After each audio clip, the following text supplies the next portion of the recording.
अब आप थोड़ी देर में हम आपको बताएंगे कि बीजेपी का क्या फायदा है सिब्बल का समाजवादी पार्टी में जाने से। लेकिन थोड़ा इंतजार आपको करना होगा क्योंकि कुछ खास मेहमान भी हमारे साथ थोड़ी देर में जुड़ेंगे।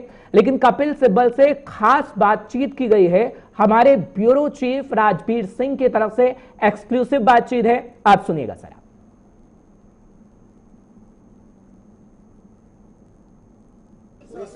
हमारे साथ कपिल सिब्बल साहब हैं। राज्यसभा का नामांकन उन्होंने निर्दलीय उसमें किया है, निर्दलीय प्रत्याशी के रूप में यह किया है। समाजवादी पार्टी का समर्थन है।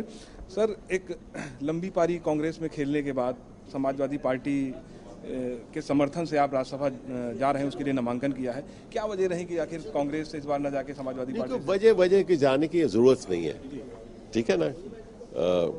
किसी फैमिली के साथ ताल्लुक रहा है, 30-31 साल रहा है, बड़ा गहरा संबंध रहा है मेरा, और आज भी हमारा जो प्रेम है उसी तरीके से चलेगा। लेकिन हमने सोचा कि वक्त आ गया है कि एक निर्दलीय के दौर पे राज्यसभा में एक आवाज़ उठनी चाहिए, और मैंने ये प्रस्ताव अखिलेश जी के सामने रखा और उनका बड़ापन है कि उन्होंने स्वीकार किया।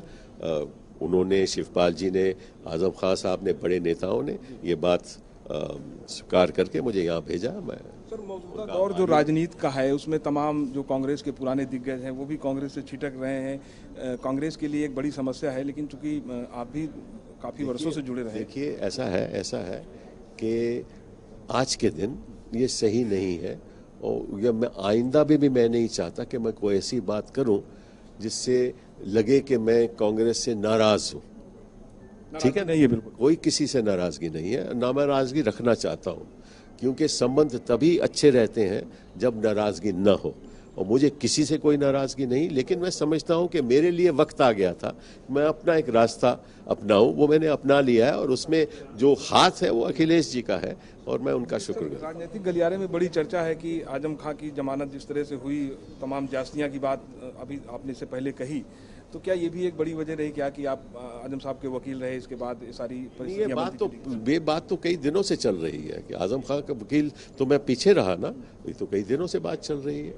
ये बात हमारी अखिलेश जी के साथ, क्योंकि मैं चाहता था कि मैं बिना किसी दल से जुड़ा हुआ अपनी बात सदन में रख सकूं। ये बड़े कम लोगों को इतिहास में मौका मिलता है, और मैं उनका आभारी हूं कि उन्होंने मुझे ये मौका दिया। अखिलेश जी अक्सर कहते रहते हैं कि जो संवैधानिक संस्थाएं हैं उन पे एक बड़ा संकट है इस राजनीतिक दौर में भारतीय जनता पार्टी की सरकार में। तो आपको लगता है कि ये बात किसी हद तक सही कहते हैं? बिल्कुल सही कहते हैं।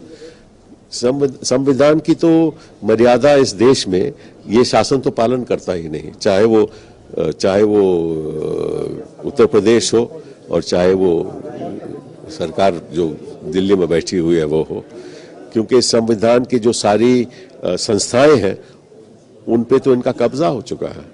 अच्छा, अभी आप जिक्र कर रहे थे इस बात का कि आपकी जो कि ससुराल भी लखनऊ में है, तो ये भी एक बड़ी वजह है यहाँ से कनेक्शन होने का। लखनऊ का हमारा पुराना संबंध है, अब हम लखनऊ को कैसे छोड़ सकते हैं, और अब ससुराल तो यही है, तो आना तो यही है भैया। मैम से भी बात करेंगे। कपिल सिब्बल जी की पत्नी जी हैं। मैम, अब आपका घर यहाँ है, मायका है? नहीं, बहुत पहले मेरे पेरेंट्स थे, अब वो नहीं है। आप आती रहती हैं लखनऊ? नहीं, मैं लखनऊ आने की जरूरत नहीं, लखनऊ मेरे अंदर रहता है। लखनऊ वालों से लखनऊ नहीं अलग होता।